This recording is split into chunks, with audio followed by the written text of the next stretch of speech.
Bonjour.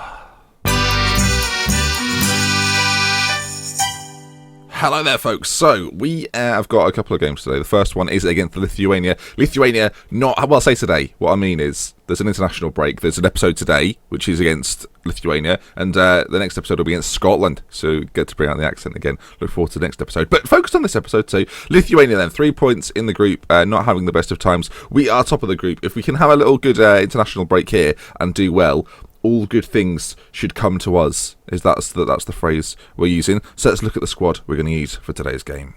So, because we're playing Lithuania, and it should be an easier game than normal, let's say, Hugo is going to get his game, because you know what, he's a Titanic man in a Titanic team. He's 36 now. He's got 95 caps. I want to kind of try and get him to 100. Is that sentimental? I guess it is. But yeah, Hugo Lloris is going in goal. Jean-Claude and Francois on the sides. Varane and Garnier in the middle.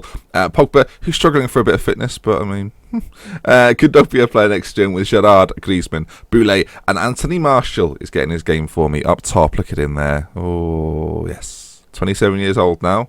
What a guy. So, Lithuania will probably set up quite defensively, you would assume, going into a game such this. We are the favourites. We're 6-1 favourites. I shan't do the pre-match interview. This is their key man, Ruskis. He's not awful. I mean, he looks okay. But they're playing, it's like being Parma manager. They're playing the 4-5-1 formation. Thank you last episode, by the way, or the 2 episodes ago, for leaving your sort of second teams. There were some interesting options in there. So, yeah, I appreciated finding out a little bit more about you all. So, yeah, I'll set a question for today's episode as well, actually, because I think these international drama episodes are quite good for that. So I'm gonna think of one.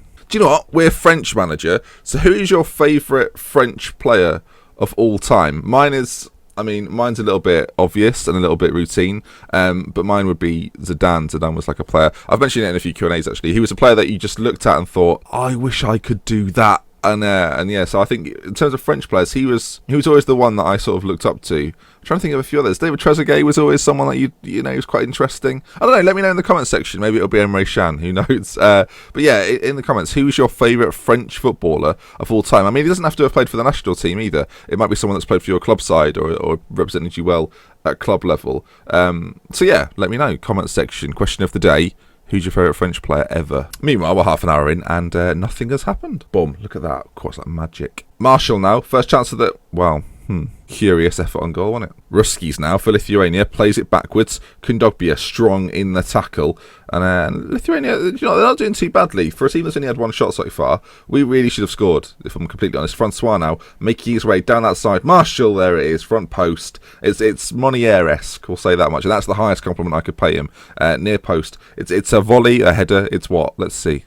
So Francois... down the left side, whips it in. Oh, it's a quite driven cross and left-footed volley into the back of the net. You can see there, Scotland doing quite well, and then the team we play next. So it's going to be intriguing to see how we get on against Scotland. I can't see Scotland in an English accent. It has to be in a Scottish accent. I don't know why.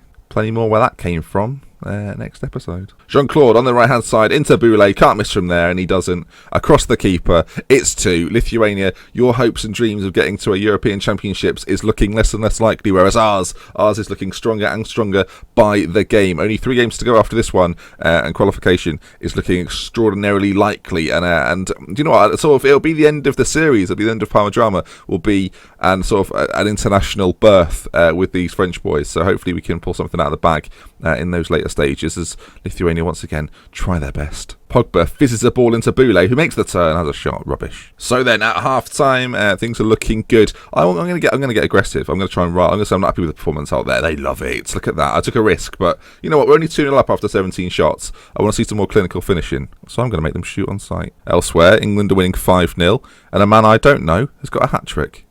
Shall we? Yeah. Marku plays for Tottenham. He's not scored that many on the international front, but he's doing alright. He's been around a bit as well. Blimey. If I didn't click it, you'd all go, I wonder what he was like. So, you know now. No, Vutov is not being clicked on. Forget it. Corner ball, Gerrard puts it in, and it's cleared to the edge of the box, but Anthony Martial wins it. Now Jean-Claude out to Gerrard, ball forward to Griezmann, who, I'll tell you what, that was very casually done by Antoine Griezmann, but I like it very much. 66 minutes on the clock, 3-0 France, and that looks like it looks routine, but sometimes you can slip up against these teams. I shouldn't say that as a man called Jared's on the ball. I say the word slip way more often. I don't know if I say it more often now, or if I'm just entirely more conscious of it. I don't know.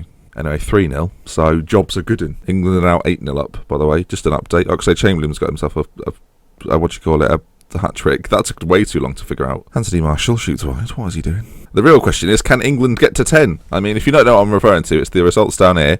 We're keeping an eye on England. Will they get 10 goals in a game? It doesn't look likely. And it looks like the game is going to be over here too. France 3, Lithuania 0. And that brings us to the end of an episode. They didn't have a shot on target, which is going to be very disappointing. We are injury-free. Loris has kept a clean sheet, which means he'll start again against Scotland. And actually, that's gone rather well. I'm very pleased with it. A few other results there. You can see that Poland beat Gibraltar 6-0. And yeah, Spain only beat Estonia 1-0. So turn up for the books there. So then, as mentioned, Scotland in the next episode. But if you've enjoyed today's episode, please leave a like. If you want to see more, subscribe to the channel. We recently surpassed 8,500 subscribers, which is bloody ridiculous. But thank you anyway. So yeah, see you again soon. And we love with care from me, Dr. Benji. Goodbye.